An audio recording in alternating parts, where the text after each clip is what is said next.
Assalamualaikum warahmatullahi wabarakatuh. Waalaikumsalam warahmatullahi wabarakatuh. Sahabat Posko, berjumpa kembali dalam program Idea Club Malang Posko Media. Edisi kali ini kita akan membahas dan mengupas secara tuntas tulisan dari Profesor Dr. Oman Sukmana yang sudah hadir di studio Malang Posko Media terkait dengan menyoal praktik money politics dalam pemilu. Sebelum kita lebih jauh membahas bersama Profesor Dr. Oman Sukmana, saya perlu memperkenalkan dulu. Beliau adalah Ketua Prodi Dr. Sosiologi Direktorat Program Pasca Sarjana Universitas Muhammadiyah Malang. Itu jabatan yang saat ini. Beliau juga Ketua Aspeksi Asosiasi Pendidikan Kesejahteraan Sosial dan Pekerjaan Sosial Indonesia sampai November tahun ini. Kemudian di luar kampus beliau juga aktif menjadi Dewan Pembina Ikatan Cendekiawan Muslim Indonesia Kabupaten Malang. Beliau juga Dewan Pembina Lembaga Hikmah Kebijakan Publik LHKP Pimpinan Daerah Muhammadiyah Kabupaten Malang. Nah, ini juga ada jabatan yang menarik. Beliau juga Ketua Bidang Pendidikan Paguyuban Pasundan Jawa Timur. Nah, kalau sudah ada kalimat Pasundan atau kata Pasundan, sudah jelas ini Profesor Dr. Oman ini dari mana ketahuan. Saya sahabat dulu, gimana kabarnya hari ini, Prof? Alhamdulillah, Mas Salim. Gimana kabar sebaliknya? Alhamdulillah, saya juga dalam kondisi baik, Prof. Gimana tadi perjalanan ke Malang Posko Media ini? Ya, sekarang ini Malang ini kan unprediction ya. Kalau dulu saya tahun 90-an mulai bertugas di Malang itu sulit menemukan kemacetan. Kalau sekarang sulit menemukan kelancaran. Nah, itu progression. Kalau dulu sulit menemukan kemacetan, sekarang sulit menemukan kelancaran. Prof, kita tertarik untuk membahas tulisan Profesor di Malang Posko Media edisi hari ini menyoal praktek money politics dalam pemilu. Biasanya Profesor Oman ini lingkupnya ini pokoknya tidak jauh-jauh dari kekerasan, terus kemudian kesejahteraan sosial, perceraian, macam-macam ya terakhir. Nah, ini kok tertarik? Ini tiba-tiba atau memang momen pilkada di pilkada serentak di Indonesia termasuk di Malang Raya atau bagaimana, Prof? Bisa dijelaskan ini keterkaitannya sama pemilihan umum termasuk pemilihan kepala daerah ini, Prof? Terima kasih Mas Salim ya. Terima kasih pertama atas undangannya di Posko, forum Posko ini yang luar biasa saya kira. Dan saya pertama memberikan apresiasi terhadap Malang Posko Media ini karena ini kan media untuk komitmen dalam mencerdaskan masyarakat, dalam memberikan wawasan kepada masyarakat dan kami saya khususnya dari dunia pendidikan itu merasa terbantu karena ada media. Karena tugas akademisi itu, terutama tugas guru besar itu kan menyampaikan informasi kepada masyarakat dan harus ada media. Jadi ini terima kasih. Terkait dengan tadi pertanyaan tadi, kok mengapa saya kali ini mengangkat tulisan tentang pemilu, khususnya tentang praktik money politik. Jadi kalau kita akui sebenarnya isu yang paling menarik di Indonesia itu kan itu soal politik. Apapun itu soal politik. Dan pemilu kita itu kan pemilu yang unik, ruwet dan ya mungkin dalam tanda petik teraneh di dunia gitu ya. Gitu. Kita ingin mendeklarasikan sebagai negara paling demokratis, tetapi mungkin itu perlu kita kaji lagi apakah seperti ini konsep demokratis itu. Nah, kaitan dengan pemilu itu kan sebenarnya momen yang paling urgen ya dalam kehidupan berbangsa dan bernegara. Karena kalau kita berbicara demokrasi itu kan sesungguhnya demokrasi itu kan kekuasaan dari rakyat, kedaulatan dari tangan rakyat, lalu rakyat mendelegasikan kepada sebagian kecil elit atau pemimpin untuk mengelola negara, dan mengelola negara oleh segelintir elit itu diperuntukkan untuk bangsa dan negara, untuk meningkatkan kesejahteraan masyarakat. Jadi pemilu itu itu menjadi momen penting dalam perwujudan demokrasi untuk melahirkan pemimpin-pemimpin yang mampu mengelola bangsa dan negara ini untuk kepentingan masyarakat. Nah, disitulah pentingnya gitu. Jadi tujuan nasional salah satunya adalah meningkatkan kesejahteraan sosial. Itu akan terwujud kalau mekanisme pemilu dalam demokrasi itu bisa melahirkan pemimpin-pemimpin yang mampu mengelola, yang amanah, yang bisa dipercaya. Karena kita tidak masyarakat tidak gambling nanti memilih pemimpin-pemimpin yang kemudian nanti tidak amanah. Nah, disitulah urgensinya pemilu. Jadi saya sangat memberikan perhatian terhadap proses pemilu sebagai bagian dari sistem demokrasi, karena itu sangat krusial gitu, hasilnya sangat krusial gitu. Prof, tadi disebutkan bahwa memilih pemimpin target atau goal utamanya adalah mensejahterakan rakyat. Tapi kemudian kenapa dalam setiap pemilu, termasuk pemilihan kepala daerah, bahkan di tingkat terkecil, ya kan, pemilihan kepala desa saja, itu selalu muncul ada dugaan-dugaan atau pelanggaran-pelanggaran terkait dengan money politik.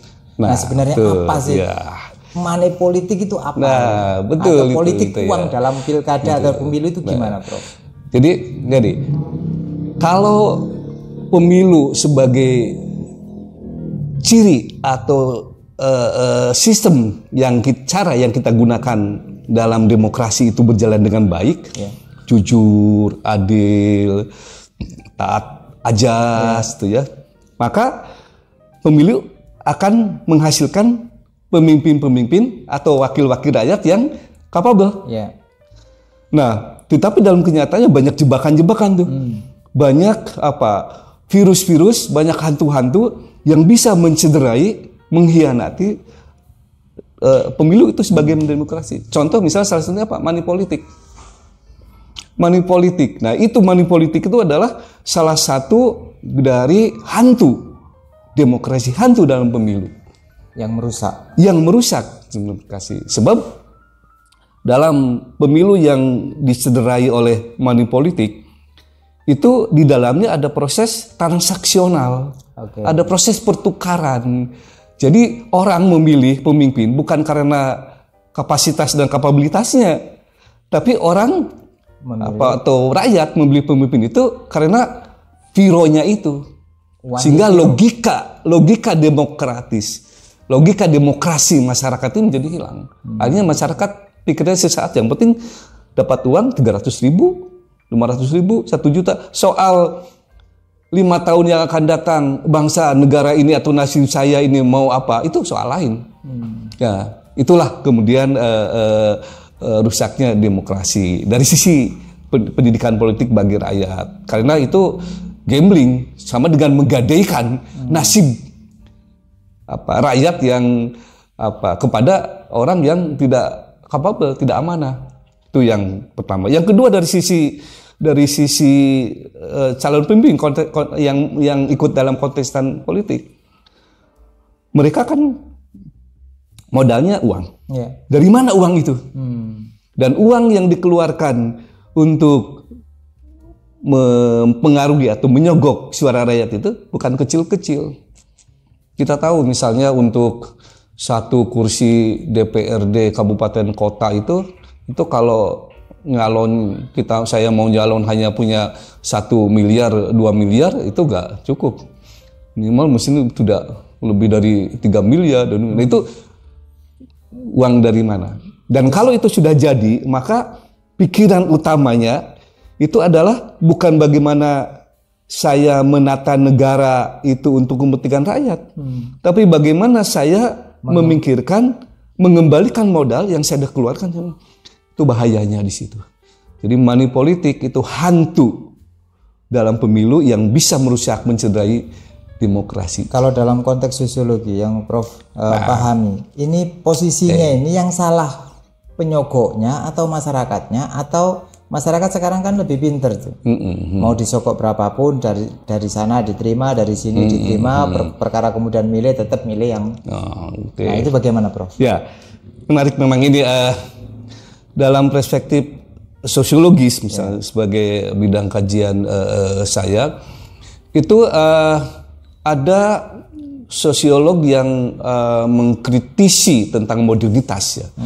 Jadi John Simmel itu sebagai sosiolog klasik dia sudah mengkritik tentang modernitas, bahwa modernitas itu sebenarnya ditandai oleh merebaknya, menguatnya nilai uang di dalam kehidupan masyarakat. Artinya apa? Artinya semua bentuk relasi sosial di dalam masyarakat itu dinilai oleh uang. Jadi John Simmel itu kan menulis itu tahun 1809 sekitar itu sudah menulis tentang the philosophy of money in modern society. Jadi filsafat uang dalam masyarakat modern. Jadi dia sudah mengkritisi bahwa kalau Karl Marx kan mengkritisi modernitas itu karena alienasi, keterasingan, eksploitasi, diskriminasi. Kalau John Simmel dia mengkritisi modernitas itu melalui tulisannya The Philosophy of Money.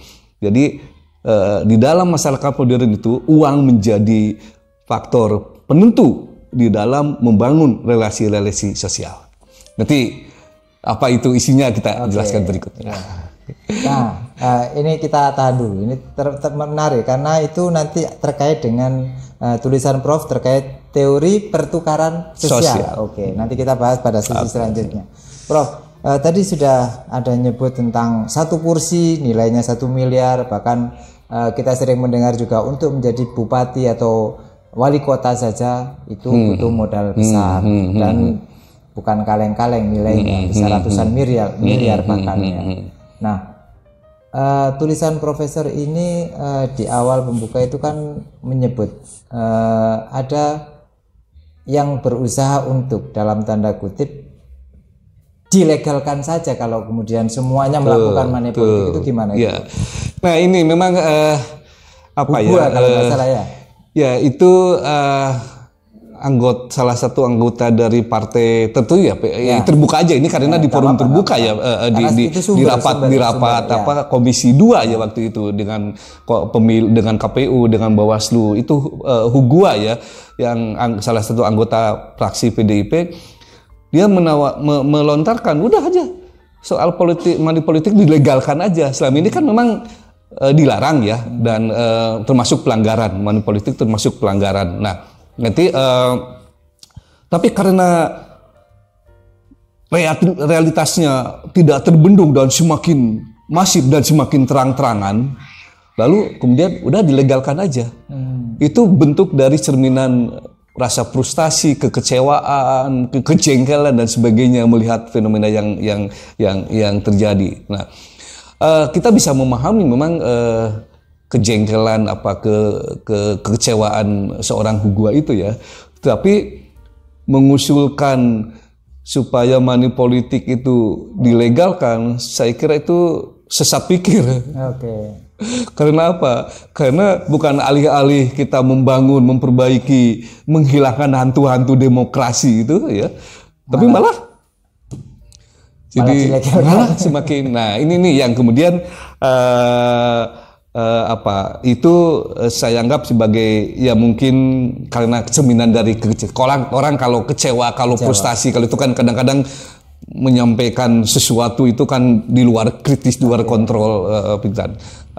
Tapi itu kan tidak direspon ya, karena itu memang sangat berbahaya. Nah, dari situlah sebenarnya nanti akan mengkajinya bahwa kenapa sih jangankan dibolehkan, dilarang aja money politik itu kok masih terjadi. Padahal itu ancaman hukumannya itu jelas. Lah, kok bisa? Nah, disitulah nanti salah satu dalam perspektif sosiologi John Simmel itu tentang philosophy of money yang kemudian itu menjadi warna pada masyarakat modern itu. Oke, sahabat Posko, kita akan masih berlanjut di sesi kedua nanti yang akan membahas tentang bagaimana money politik dalam konteks teori pertukaran sosial. Prof, kita break dulu untuk kemudian nanti berlanjut ke sesi kedua. Silakan. Profesor Dr. Oman Sukmana MSI adalah guru besar Fakultas Ilmu Sosial dan Ilmu Politik Universitas Muhammadiyah Malang. Saat ini, Profesor Dr. Oman Sukmana MSI menjabat sebagai Ketua Program Studi Magister dan Doktor Sosiologi, Direktorat Program Pasca Sarjana Universitas Muhammadiyah Malang. Profesor Dr. Oman Sukmana MSI menamatkan pendidikan sarjana kesejahteraan sosial di FISIP Universitas Padjadjaran Bandung, kemudian S2 Psikologi dengan bidang kajian utama Psikologi Sosial Fakultas Psikologi Universitas Padjadjaran Bandung, dan S3 Sosiologi Divisi Pol Universitas Gadjah Mada, Yogyakarta.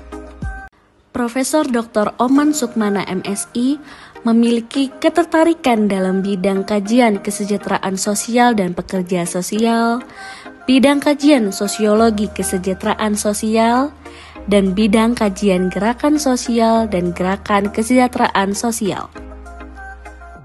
Profesor Dr. Oman Sukmana MSI telah menulis beberapa buku, diantaranya adalah Etika Profesi Pekerjaan Sosial, Sosiologi, Politik, dan Ekonomi, Dasar-dasar Psikologi Lingkungan, Negara Kesejahteraan dan Pelayanan Sosial, Konsep dan Teori Gerakan Sosial, Dasar-dasar Kesejahteraan Sosial dan Pekerjaan Sosial, dan Gerakan Sosial untuk Kesejahteraan. Profesor Dr. Oman Sukmana MSI juga aktif menulis opini di berbagai media massa, baik lokal, regional, maupun nasional. Bapak Ibu hadirin sekalian, menutup rangkaian acara pengukuhan guru besar atas nama Profesor Dr. Oman Sukmana, marilah kita bersama-sama membaca hamdalah. Alhamdulillahirabbil alamin.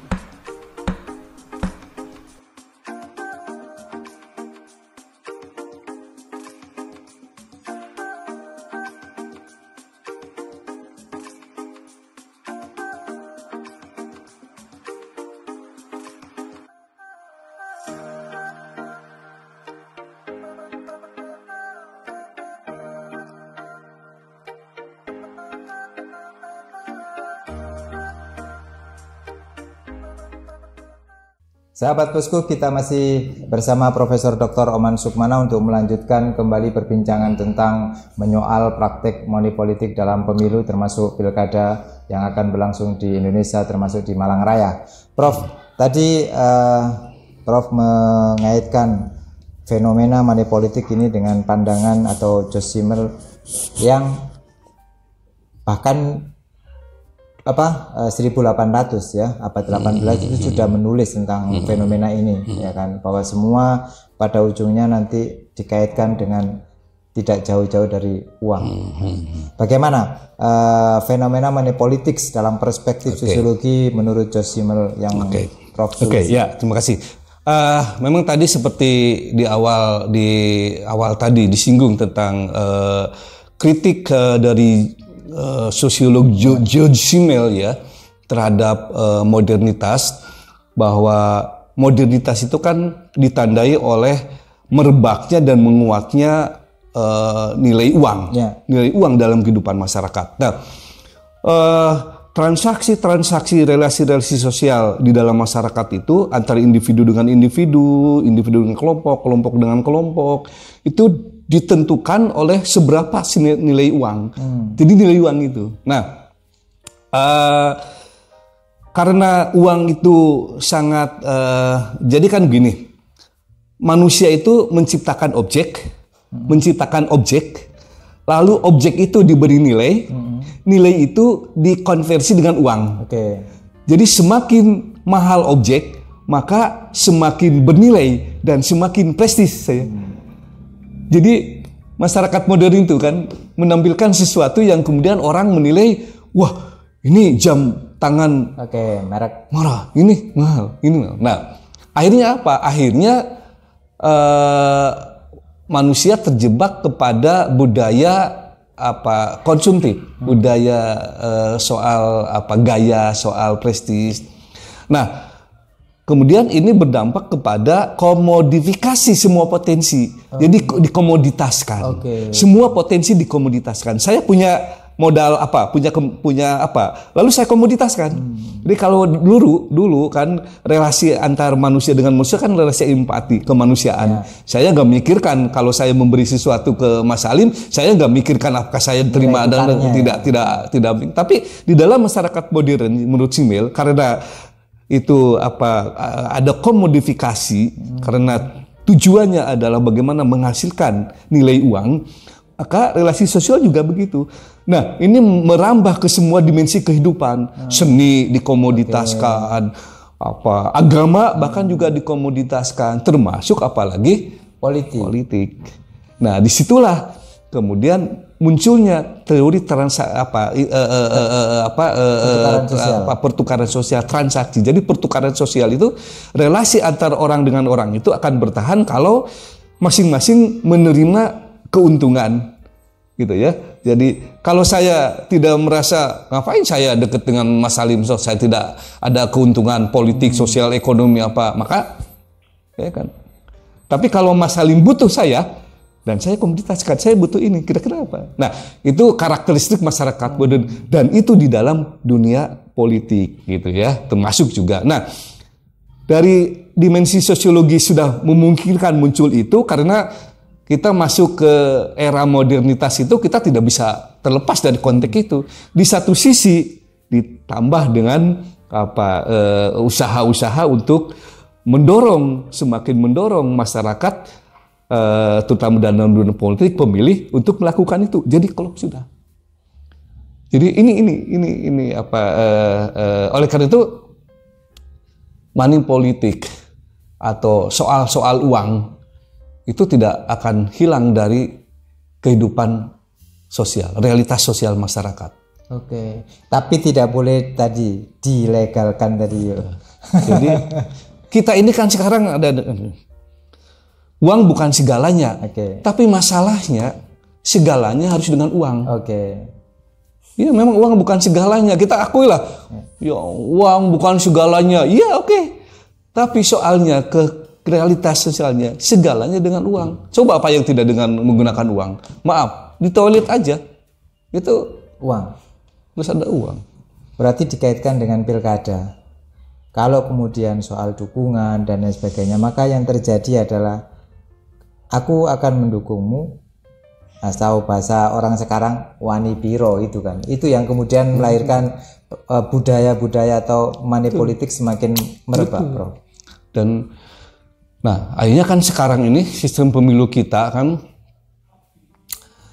memang orang harus punya uang dulu untuk nah sebenarnya saya merespon gagasan dari Menteri Bahlil ya, yang memberikan lisensi hak pengelolaan tambang pada ormas. Itu dalam pandangan saya kan sebenarnya ada positif juga, karena begini. Karena selama ini kan ormas termasuk ormas kepemudaan gitu ya. Itu kan orientasinya pada politik. Jadi mereka belum siap secara ekonomi masuk ke dunia politik. Begitu masuk ke dunia politik, ya ini kemudian menata ekonomi. Tapi kalau nanti misalnya dibuka peluang izin usaha tambang ya, izin usaha pengelolaan tambang, ormas-ormas, maka ormas-ormas itu termasuk ornamen kepemudaan di ormas itu.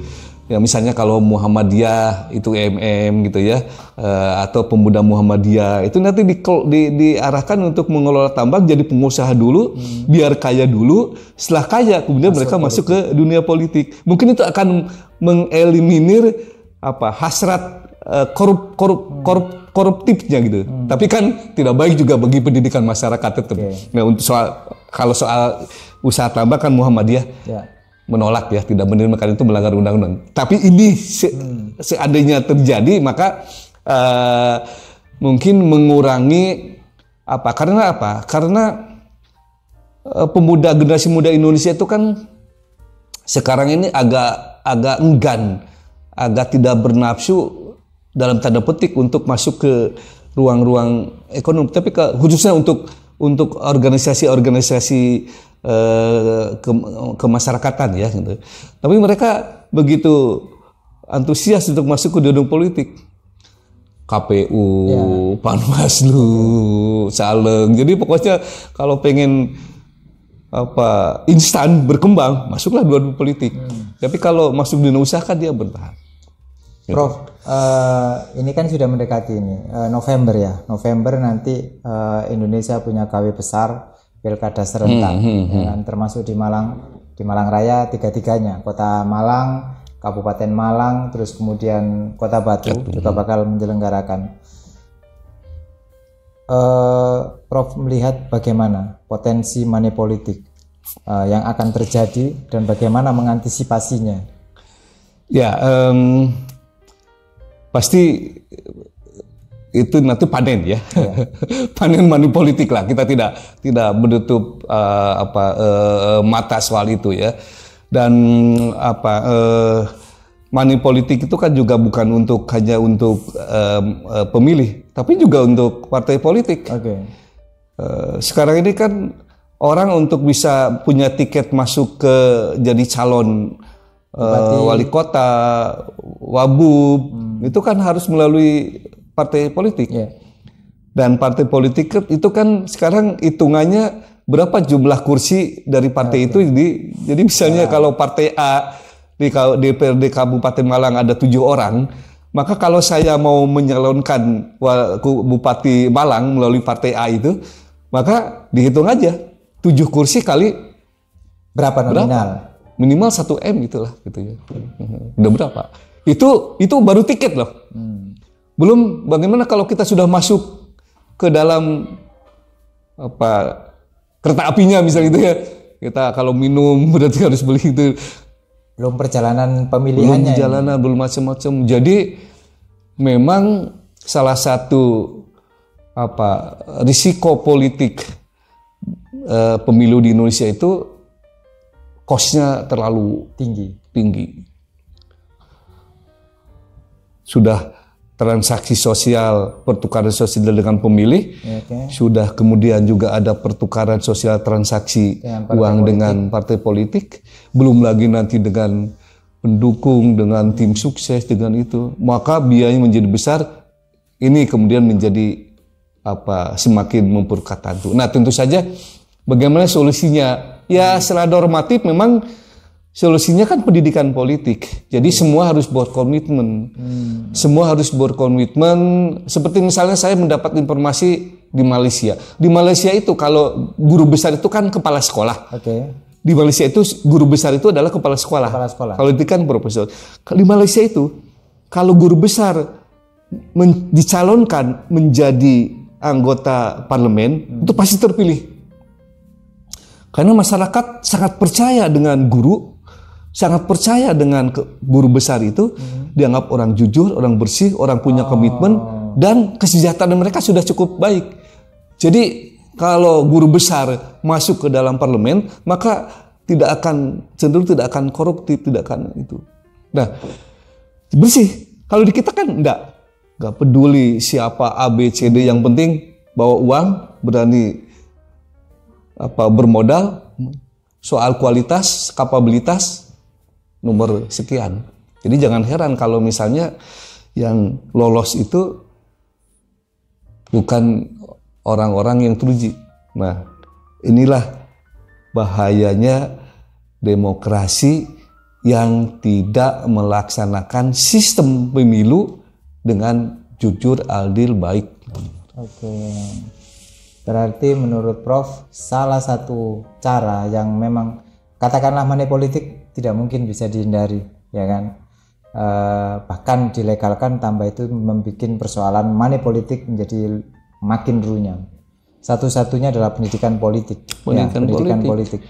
Kalau misalnya masyarakatnya diberi pendidikan politik terkait money politik, mau kejadian apapun seperti yang Prof gambarkan tadi di Malaysia, bahwa kepercayaan modal berarti untuk memilih pemimpin adalah trust, kepercayaan terhadap pemimpin yang akan dipilih. Betul. Bukan terkait dengan uang. Betul. Begitu, Prof. Iya.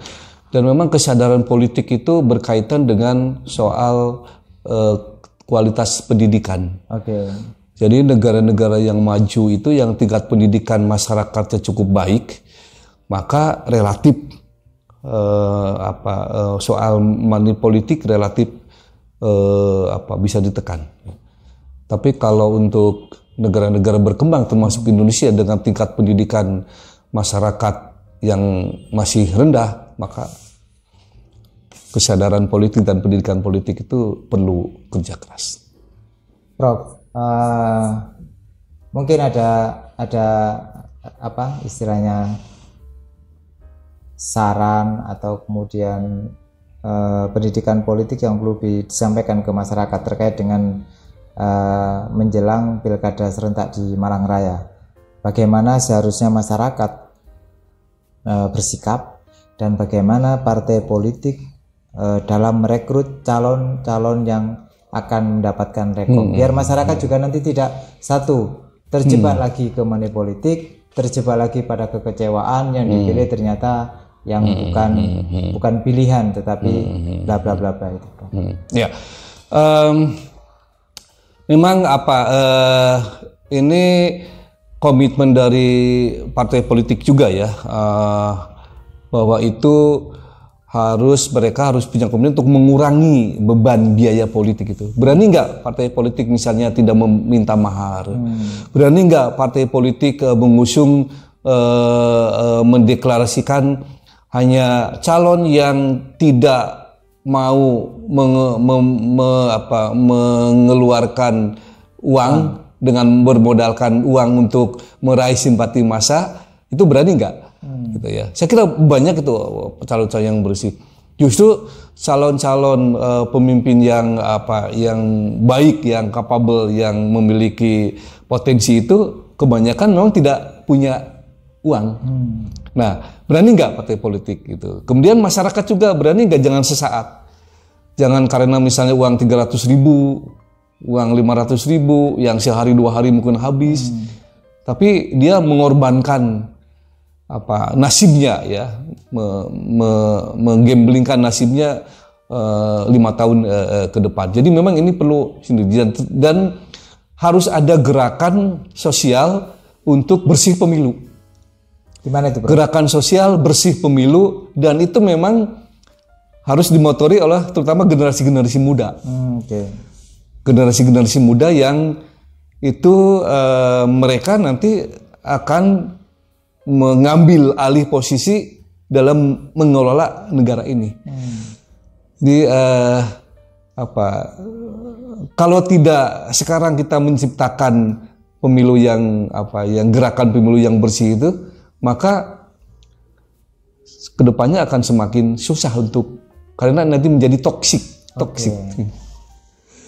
Menjadi racun.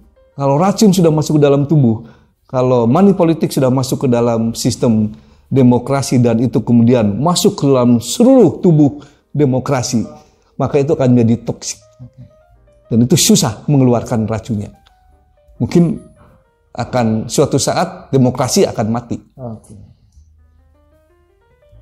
Menarik sekali, sahabat Posko, ulasan dari Profesor Dr. Oman Sukmana ini terkait dengan money politik. Salah satunya adalah dengan pendidikan politik, ya kan? Yang kedua, gerakan bersih pemilu. Anak muda, termasuk generasi muda di Malang Raya, jadilah pelopor gerakan bersih pemilu, sehingga praktek money politik yang itu juga Anda semua menjadi sasarannya akan bersih. Kata Profesor tadi, kalau money politik ini sudah masuk ibarat racun, maka demokrasi, termasuk demokrasi di Malang Raya, terancam mati. Dan kalau demokrasi mati, maka pemilihan umum dan pemilihan kepala daerah tak ada manfaatnya apa-apa bagi masyarakat. Kita bertemu kembali di Idea Club edisi selanjutnya. Terima kasih Profesor Oman Dr. Oman Sukmana yang sudah menyampaikan gagasannya, ya kan, di forum Idea Club Malang Posko Media. Terima kasih Prof. Semangat terus menyebarkan virus-virus kebaikan. Amin, amin, amin. Ya. Kita tutup. Wassalamualaikum warahmatullahi wabarakatuh. Waalaikumsalam.